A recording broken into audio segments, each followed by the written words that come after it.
Today, I'm very happy to welcome Guha Bala, not a graduate of RPI, but a graduate of the RPI ecosystem through the incubator. And what I think that is a little bit different about this story is he not only started what became a successful company and now multiple successful companies, but really, I would say a regional ecosystem around gaming that has been extremely impactful to this region, and I think important for the upstate economy. So, Guha, thank you for joining us today, and welcome. Hey, thanks for having me, Jason. Hey, thank you all for being here. I thought what I would do today is, I get to tell my story over and over again, and it makes me a little bored. So I wanted to share something different with you, which is sort of what we've developed over the years as ways of inventing breakthrough experiences. And the lens that we apply is breakthrough experiences in gaming, which was sort of the area that we've been really passionate about over the years. But in a lot of ways, this is applicable to all kinds of different innovation sort of areas, whether it's technology innovation or innovation in a fast food chain and that kind of thing. So we apply our specific lens, but I think there are some kind of generalizable concepts as well. It'll be a bit of a trot down memory lane for us as well, because we start sort of in our early beginnings and then walk it through to what we're doing right now on 3rd Street in Troy at Velan Studios as well. So I'm going to do a screen share and I'll take you through. It'll last about maybe 30 minutes and then we'll have some time for a Q&A afterwards. So this is a presentation that, I have to give fair credit. Most of the good ideas come from my brother, Karthik, and I just repeat them. So he and I actually started Velan Studios in 2016, but our adventure in gaming started much earlier than that. I've been making games for most of my adult life since 1991, when I was in 9th grade. And it started with Vicarious Visions. So Vicarious Visions, we started in high school in Rochester in my parents' basement. Here's a picture actually on the left with, we made our first game actually. We started in 1991 at a time where nobody knew really how to make games. Nobody was making games in the capital region and most of upstate New York as well. We met a guy who quit his job at Kodak and he said, what do you guys like to do? My brother and I always engaged in creative projects and writing comic books, short films, things like that. And so we also like video games. I said, well, why don't you make one? Said, hey, I'm just a kid, how are we going to do this? So he handed us a Turbo C book to learn programming and a CD, which gave us the software, and an Autodesk Animator program and said, go learn it. There's only nothing to stop you. So we did. It took us a while to make our first game. It took about 5 years to make our first game. And it was published in 1996. It was called Synergist. Actually, at the time that we made our first game, we had a couple of people working with us at RPI. On the left there, it's actually in the J building at our time in the incubator. Actually, many of these people still work with us, today. We grew Vicarious Visions, over time. And here's a picture on the right with our staff, circa probably 2013. At this time, the Vicarious Visions was based in Menands. It was a team of about 250 people. The studio continues to do well. And just released their latest great Tony Hawk remaster, Tony Hawk's Pro Skater 1 and 2. We left Vicarious in 2016 after 25 years of running it. We sold it to Activision in the middle of that in 2008. Actually, over that period of time, we made a lot of games, over about 150 games, some of which were really terrible, some of which were really notable, and 2 of which actually defined big entertainment categories that were multi-billion-dollar categories. So each of these, I think, are recognizable in different ways. Guitar Hero on the left and Skylanders on the right. And the invention process for Guitar Hero and Skylanders has really been very influential to our thinking that we carried forward today. And this is our current team, Velan Studios. We started in 2016, just a couple of us around the table. It's a team of about 90 people, and we're based in downtown Troy on 3rd Street. And Velan Studios, really, we started it to have a different kind of company. So we'd become, Vicarious, really good at making big franchise releases, which means you make a big Skylanders game across many platforms. You make the second version and the third version. You do remasters. You do things like that. But we wanted to get back to idea discovery. The hardest things to do in entertainment are to really invent a totally new type of play pattern. Often an independent game studio will discover something like this and then keep doing the same thing over a long period of time. We said, maybe there's a different way to make breakthroughs and make them repeatedly.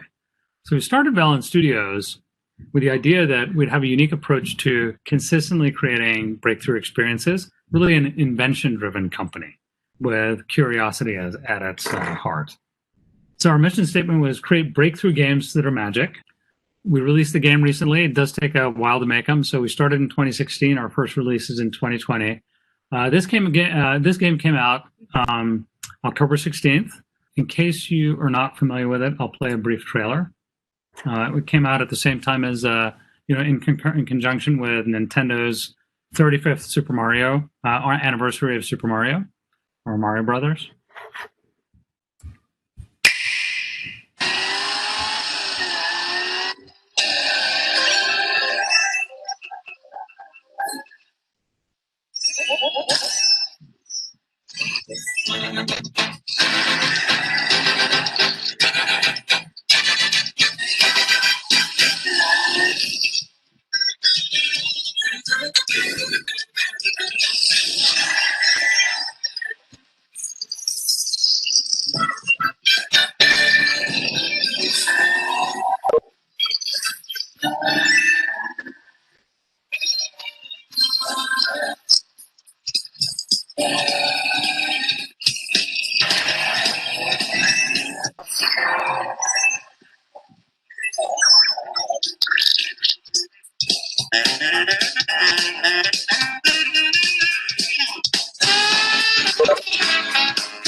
So there's a lot to this game, but let me talk about sort of how we really break it down to the atomic basis of it. But before we get to that, let me just talk about the business plan for our Velan Studios. Actually, even before that, let me give you an idea for any audience members that want to develop better streaming solutions for VidCon. They should go ahead and do that. Big demand for that right now. So we set out with a business plan. This was written in October of 2016. This is it. This is a 4-step business plan. Karthik and I had written all kinds of business plans over time. Some of them were thick, like textbooks. Other ones were, PowerPoints. They had total addressable market. They had, customer acceptance. They had all kinds of different details in there. We wanted to really simplify, because a theme that we kept on coming back to was complexity is easy, but simple is really hard. Complex strategies don't work. Simple strategies can work, because there are a million details to execution. So 4-step business plan. I'm going to break it down for you, how we approach each one of these things. First step was build an awesome team. The second one was to find the magic in something new that the team itself was really passionate about. Third one was figure out how to go to market with it, and find partners that could help us with that if we needed them. And then finally, build it, ship it, and evolve it with a community. The nature of the games market had changed a lot since we first started. And now these games, the games that are really successful, really live in a live environment. Not so different than enterprise software does today. Let me take you through. Build an awesome team. Now, building an awesome team is about really recognizing around what you want to do, what you're really good at, what you may not be so good at, and how to fill in the gaps, and how to constantly have a sense of curiosity around the problems that you're trying to solve and a tenacity around solving them. Now, that inherently means you need to have a diverse team, people from different backgrounds. They're going to think about different things, bring different approaches to problem solving. So a common set of values are crucial to unifying the team. These are the values that we chose for Velan Studios. They're at the heart of our culture of discovery. Now, I won't go through all of these things. It's not important that you have the same values as Velan Studios. What's important is that you have a set that you can unify a diverse team around. Now, the second part of building culture of invention for us was really sort of practicing or putting into the practice of the mechanics of innovation. So we really have a belief that creativity is not a talent, it's more of a practice. And it's based on a bunch of research done on moving from sort of convergent thinking to divergent thinking. So in our work practices on a daily, weekly, monthly basis, we go from what's called an closed state to an open state, and then back again. What this really means is a closed state is where you have a bunch of checklists. This is where you get a lot of stuff done. You need to say, okay, well, look, I need an engineering design that actually I could build in a factory. How do I break it down? How do I get through all the parts lists? How do I get through cost optimization? All of those sorts of things. The things that make an idea real. An open state is very different. An open state is open-ended. Open state is playful, challenges assumptions. The things that are kind of ridiculous and impossible, bringing in adjacent thoughts, curveballs to your ideas. And typically, if you stay just in the closed state, you get more of the same. You get slightly better versions of what's already there. In an open state, you get really discontinuous ideas. Now, the way we approach innovation, it's a constant journey between discontinuous ideas and then making them real. And then you uncover a new set of barriers and challenges. We take ourselves again into an open state and then come back. So a lot of what we try to do is try to figure out how you get into an open state. We try to create times and places where it's a regular practice to be able to say, okay, here's where we've gotten to. How are we going to tackle our new set of things? For you on a very practical level, it's a matter of saying, let me set 90 minutes aside every 3 days to figure out what kind of problems I need to solve in a different way. Now, staying in an open state requires you to have a change of context, take a little time to do it, but you can't stay there forever. Dreamers can dream, but you can't get anything done if you stay that way. Staying in an open state means change of context, staying in that place for a little while, and then coming back. Sessions in 90 minutes works really well. And when you come back to the open state or to the closed state, that's when you're really going to get good at iteration, when you're going to get at nailing the concept and so forth. So all of our teams try to go through this on a consistent basis. Now, we try to value the idea that someone's really passionate about, because going from open state to closed state makes no sense if you don't care about what you're actually doing. And in any good idea, and this is where creativity is not a talent, it's not about the super genius guy that comes up with the idea. It's about the team that actually could stick with it and constantly move and solve problems in sequence. This team needs to be super passionate about what they're doing. There's almost no value in having a skunk works where there are a bunch of smart people, they come up with some ideas or research and then hand it off to somebody else to finish. So the teams that invent are the teams that implement in Velan Studios. And finally, everybody that we hire has to make stuff. There's no ideas guy. There's no person with a theoretical kind of concept that hands it over to somebody else or hires a team to do the software. If you can't make it, you can't invent it. So it's really a culture of makers that can contribute to the creation of an idea. Now, the second step, find the magic in something new.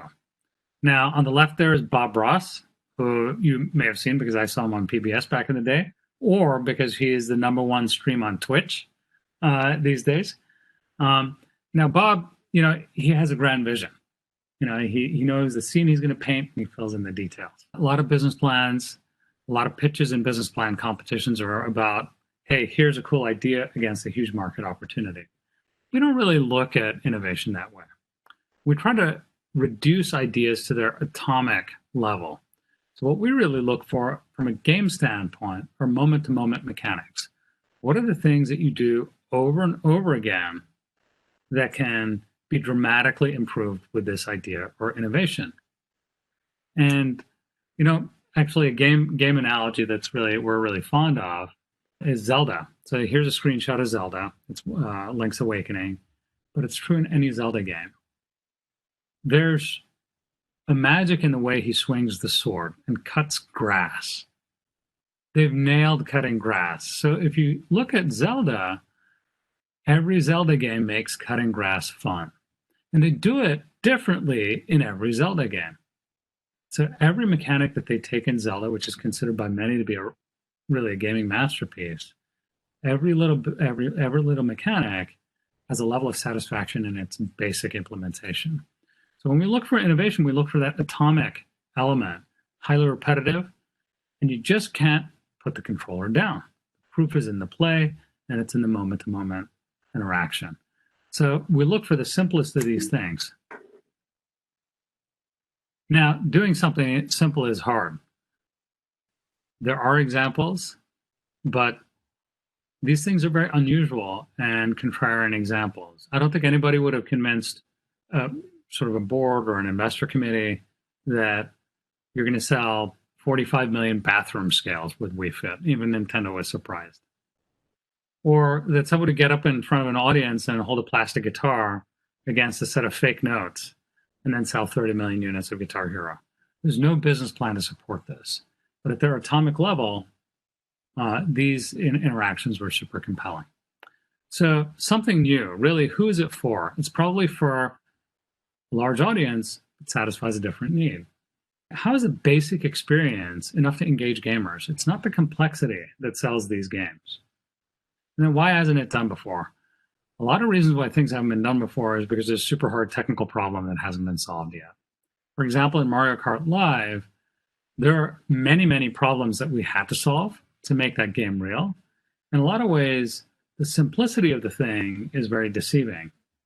Nobody had really figured out digital video at super low latency, so controller input can feel really good on a video stream. Now, when we talk in Zoom, there's about a 1 to 2 second video lag. In a video game, you need to have less than 100 millisecond video lag between a video connection and the controller input for it to feel good. So even that basic technology hadn't been invented when we started development on that project. Okay, go-to-market partners. I won't spend a lot of time on this. There's lots of ways that that could be brought out. For us, we had 2 different go-to-market strategies for 2 different games. Now, first game is Mario Kart Live. We started it as a prototype before there was an idea of doing Mario Kart at all. But Nintendo is particularly good at hardware and software, and we had a relationship with them. We showed it to them. That seemed like the right partnership to take it to market. We have a very different game in development at Velan Studios now that's a multiplayer action game. Now, we talked to a number of folks, and EA won the bid for that product. But it's because, but it wasn't just a financial fit in this case. It's also because they have an expertise in propagating sort of large-scale multiplayer games with dedicated servers. So they have specific capabilities that are good fits for us. Now, a lot of times go-to-market, and this is sort of the reality check, is not so apparent. So it can look like you're hitting a roadblock with your business plan or your idea, but it often just may not be the right time. Now, Victor Hugo has a good quote. I actually got this quote because it was one of the death screens on Call of Duty. And I saw it a lot because everybody dies a lot in Call of Duty. But an idea whose time has come actually has a lot of relevance for the types of things that we do and for new concepts as well. A lot of times your factor costs are too high. The cost of computing, for example, the cost of hardware, the cost of making a sensor. But everything has a curve and everything has a time. When the experience comes together with cost, as well as the go-to-market channel, the idea is ready. So sometimes you just have to be ready to shelve it and wait and move on to another idea. We find ourselves doing that over and over again. When coming up with a cool idea, it's not about dragons in the sky and realizing something 5 years in the future. We need to deliver something that'll be ready for consumers now. And for us to be able to do that, we have to be willing to be able to put ideas on hold so we can come back to them. So that kind of open and close process, keep it running, because some of those ideas won't be ready to go back to closed state for a little while. There can be different pathways to getting to different partners. Now, these are different ideas from a game standpoint. Every industry has its own set of channel opportunities.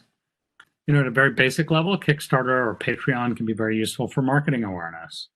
At a slightly bigger level, there are digital stores like Steam, and App Store, and Google Play. That's where you can get your game in front of consumers before it's ready.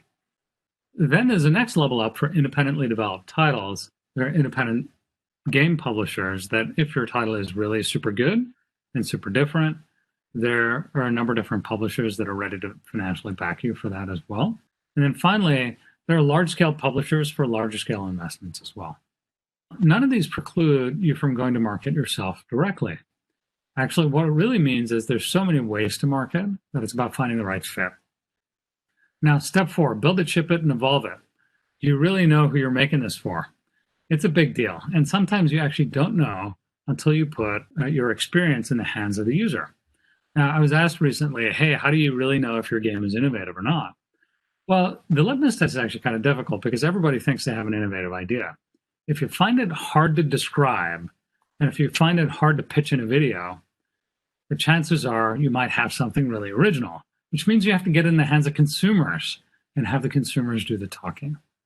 So sometimes you don't really know your target audience until you can get it in the hands of consumers and they can really express it.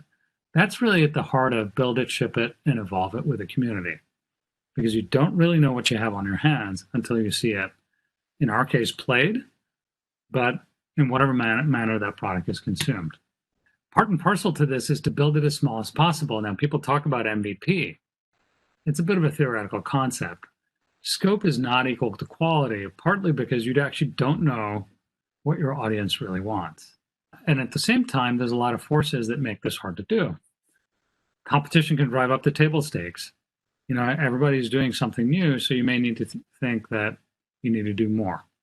If you're in some kind of war for price, or you're in a war for scope, you may want to pick a different battle to fight. And ideas also take time to bake. That also drives up cost. The more time you work on something, the more it costs to make.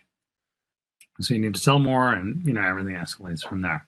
Now on the right side there, for us to prove out the concept that Mario Kart Live was worth making, this is basically an Arduino chip and a camera and sensor setup that we hardware engineered at Velan Studios. We made the reference chip design and all of that stuff. So it was a super small team. We had a team of 8 people working on it at the time, just very focused on what is the smallest version of this thing that could prove out the magical experience. Believe it or not, every experience that we've made, Guitar Hero or Skylanders, started out with a prototype that looks like this. And it's about reducing it to that atomic level so you can really understand it. You can really appreciate what you actually need to wind up shipping as well. Then you can put it out in front of a community of players. In some cases, you can imagine what they're going to say. In other cases, you don't really know. We knew for Mario Kart Live that we'll have a ton of pet videos because, guess what happened the first time we played our own prototype? The house pets went nuts. But what we didn't know is that it could evolve into a game show. Here's in the center there's a Japanese game show that hosted a 4-player Mario Kart Live tournament. And then on Linus Tech Tips, the kind of the crazy tracks that are being made as well.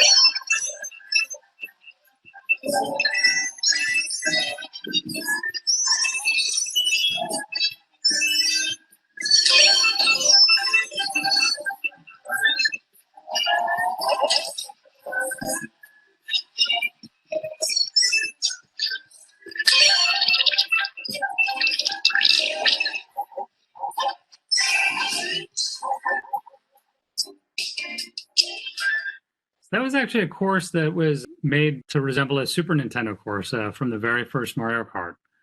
but it's a physical course with a real life video feed mixed in with the digital experience as well. So we've actually really been amazed at the varieties of user generated content that's actually come out of this game.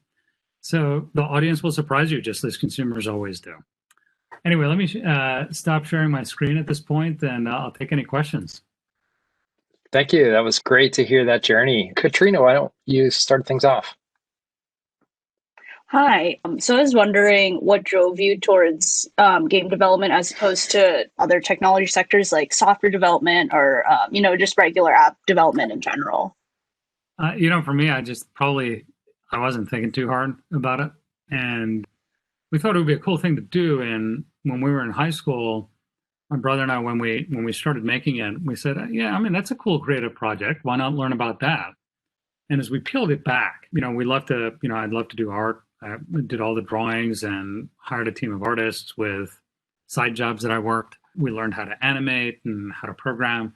The number of different things that we had to do to make a game come about was super fascinating. I mean, actually, in fact, we were avid game players, but we found the making of them even more interesting. We kept on doing that. And, I actually have a degree in chemistry. I thought I wanted to be a scientist, a chemist. And I realized that what I was doing as a hobby all through school was really what I was passionate about. This thing that had no guarantees, no customers. We'd run up a bunch of credit card debt, trying to get our games done and that kind of thing. But yet I kept on doing this. So I think it was just because we were super passionate about it. We found it fascinating. And we were doing it when nobody thought it was a good idea to do it. And we said, hey, that's probably a pretty good litmus test to something that we think is at least a good way to spend our time. The other piece of advice I got was, hey, you're not going to get any dumber, but your capacity to take risks can change. So when you can take it, you should do it. I said, okay, sounds like a good idea. Let's do it. Tomas, do you want to take the next one? Yeah, sure. Which game was the most challenging to make while you were at Vicarious Visions, and why? I think that we've taken a lot of challenges over time, from a game making standpoint. I would say the biggest we had a commercial success in one of the games that we made there, but the process by which what we had to do to get it done and the quality of the game itself that we produced was something that was super disappointing. And so we made this game around Spider-Man 3 for PlayStation 2. It was released in 2007, around the same time that we released Guitar Hero 3. Which is a huge success. It was the first game on Wii Guitar Hero 3 for Wii was the first game to reach $1 billion in sales. Well, we finished the Spider-Man game at the same time, and we really got over our skis on that game. It was the first big console project that we were doing from scratch. It wasn't a port or a remaster. It was very complex and ambitious. We came up with a technical plan to create our own game engine because we wanted it to be cross-platform, across PlayStation Portable, which was a portable gaming system, and had a very different computing profile than a PlayStation 2. We thought that would be a growth market. We came up with a really complex strategy for doing it.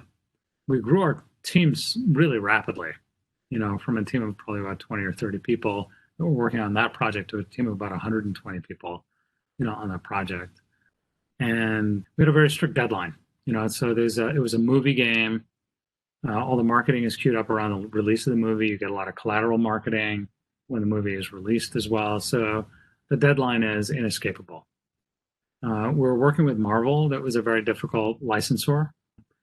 And they're very strict about what you can and can't do in the games for costumes and for what the hero could do and what the plot requirements were and things like that. So it was actually an incredibly complex strategy, both on a technical level as well as on a development logistics level, as well as a creative. And we thought we could all do it because we're really, really just smart guys working on this problem. And that's probably the single example of where I think we actually won an award for it. We finished it on time, but we won an award for it that was this is the worst game that everybody played. Because it was out on time and the commercials were okay, like the commercial factors were okay.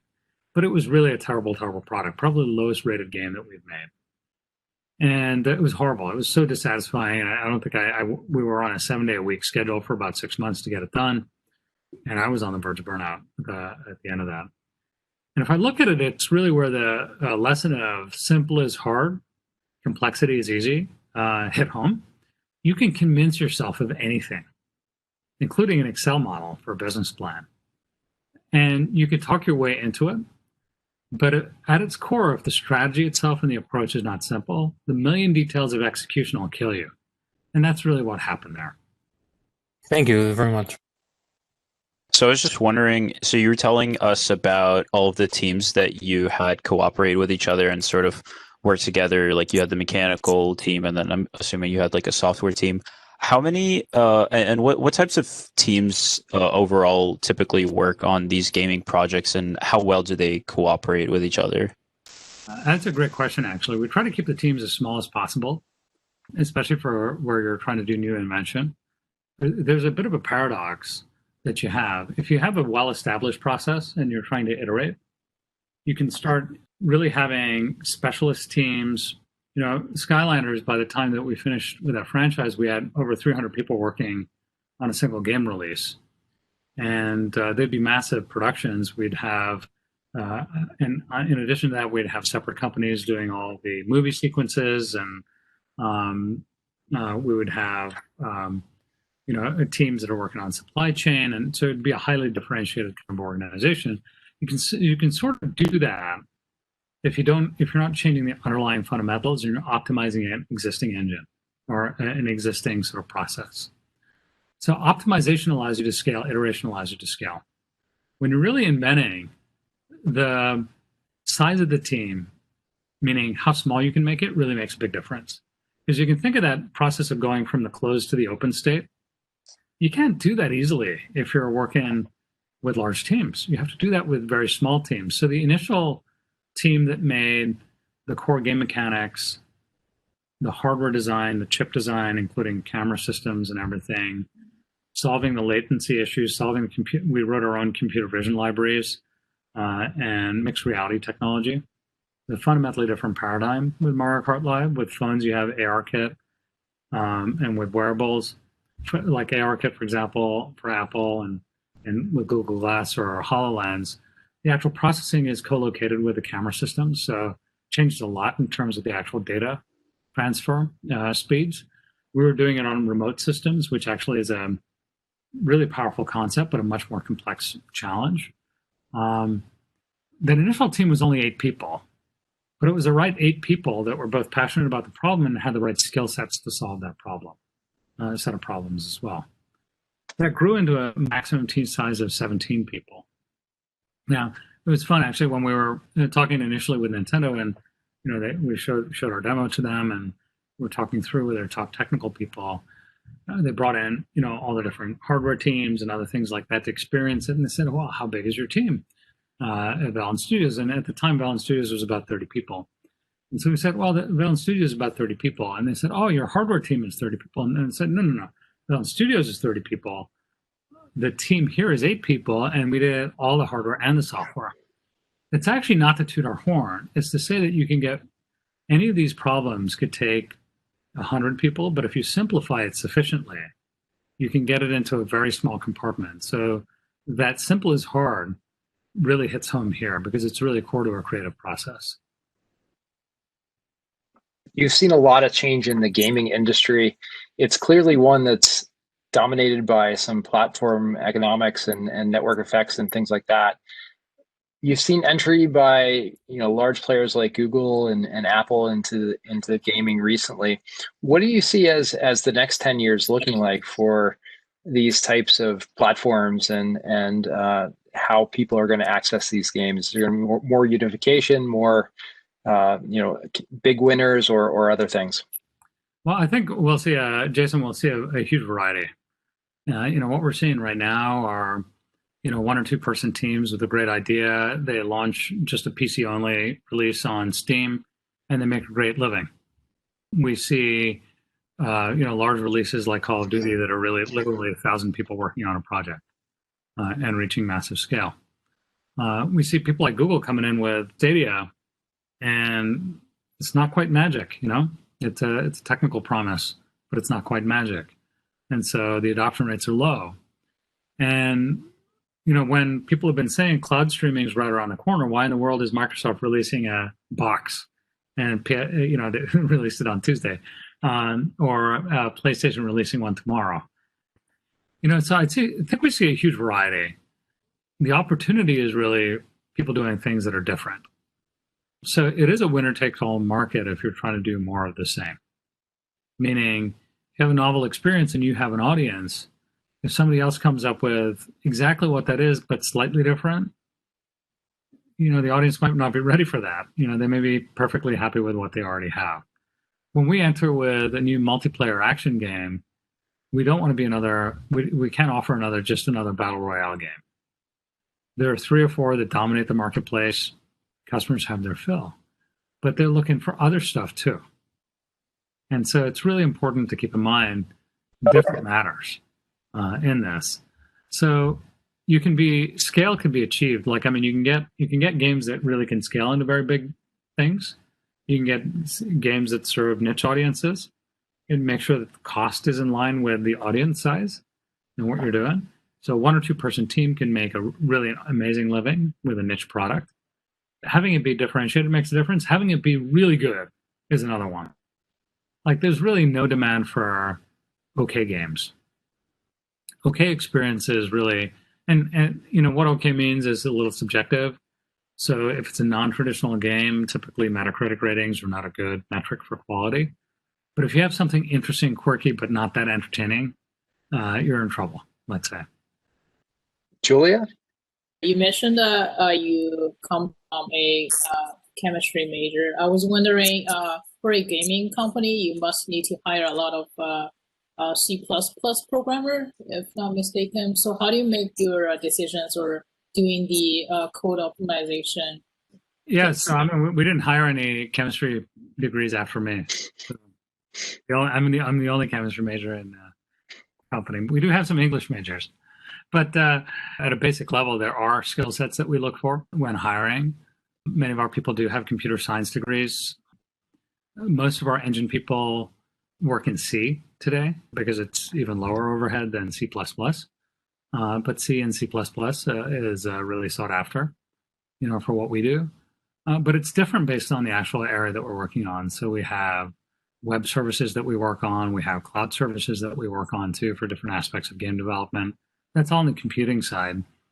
From a design side, there are a number of people that come out with design degrees that are very effective in level design, for example, or prototyping new game mechanics.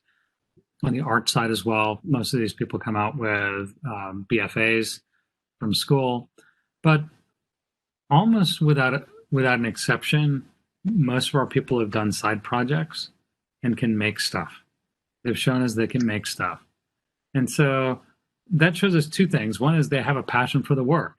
This is not a job description to be satisfied with, just a mere execution. They have passion for their work. They can come bring different ideas to the table, and that put in a situation where they have to do unpredictable things, they can adapt and contribute. So that's what the project work tells us, beyond the coursework. So that's sort of, how we look at that. Tomas, you want to ask a follow-up? Yes, similar to my other question, which game are you most proud of and why? I think the one that I have a very special place in my heart is the Skyliner Swap Force game that we made, and we released it in 2013, so 7 years ago. And a couple of reasons for that is that there's a lot to making these games. That team was quite a large team. It was a tough development process. We released it on 6, 7 platforms at the same time. It was a big commercial success. I think it generated $650 or $700 million of revenue.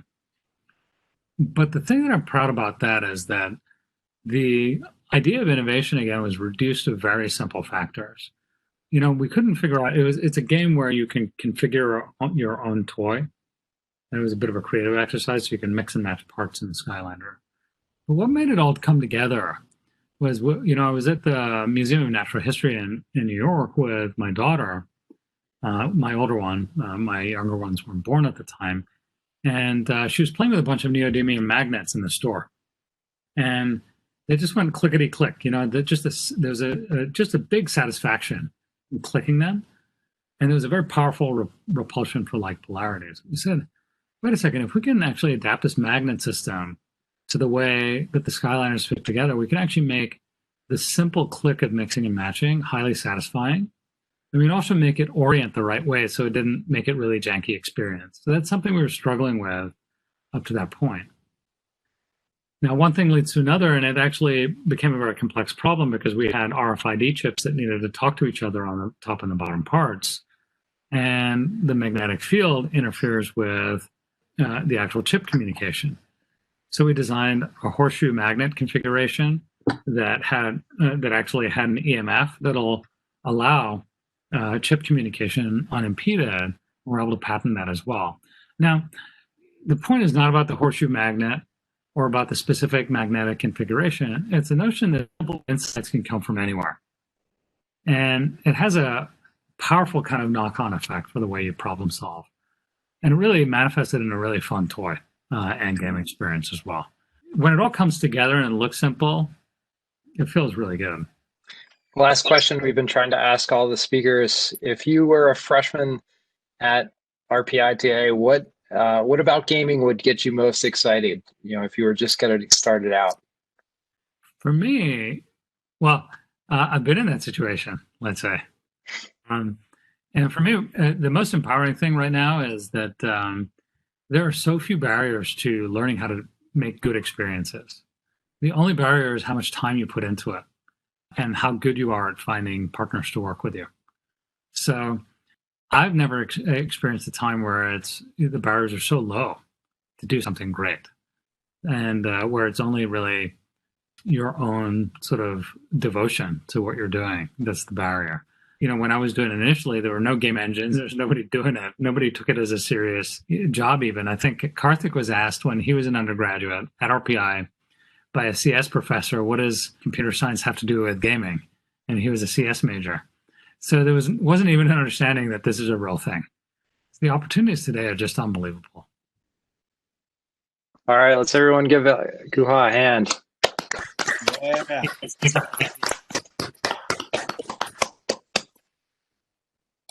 Thank you again for taking the time. It's always great to hear the story.